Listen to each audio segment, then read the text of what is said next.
Maintenir le poumon vert de la planète que sont les forêts et le bassin du Congo et sauver l'humanité des changements climatiques.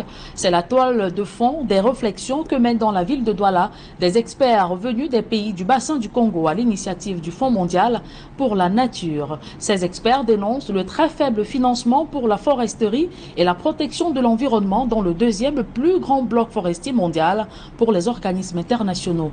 Robert Mokobe, Jires Siopar et Kevin Thiogo. Des pics de chaleur, des précipitations en pleine saison sèche, telles qu'observées ces derniers jours dans la ville de Douala, voilà qui traduisent le dérèglement climatique, conséquence de la menace qui pèse aujourd'hui sur l'écosystème, les forêts du bassin du Congo notamment. Ces mêmes forêts du bassin du Congo subissent plusieurs menaces, notamment la déforestation, la dégradation des forêts, le braconnage, l'exploitation minière. Malgré leur rôle crucial dans la préservation de l'équilibre écologique, les forêts du bassin du Congo demeurent sous-financées.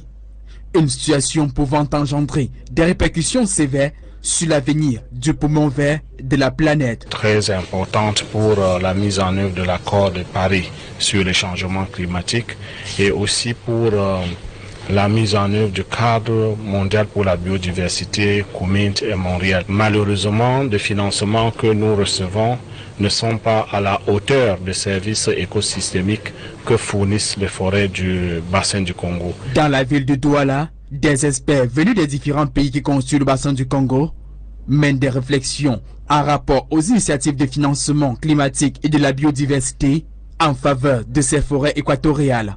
Donc la première chose, c'est de savoir en fait, de comprendre très bien ces promesses qui sont faites là, de savoir les mécanismes qui régissent en fait ces promesses-là et avoir en fait la possibilité d'accéder à ça. Cette initiative qui vise à accroître le flux de financement en direction de notre sous-région pour la préservation de ces forêts. Travailler avec les coordinations nationales COMIFAC sur la socialisation et l'appropriation de cette initiative par les différents pays membres de la COMIFAC. Ceci de façon à permettre une transition pour le développement de l'économie verte en maintenant intact les écosystèmes forestiers.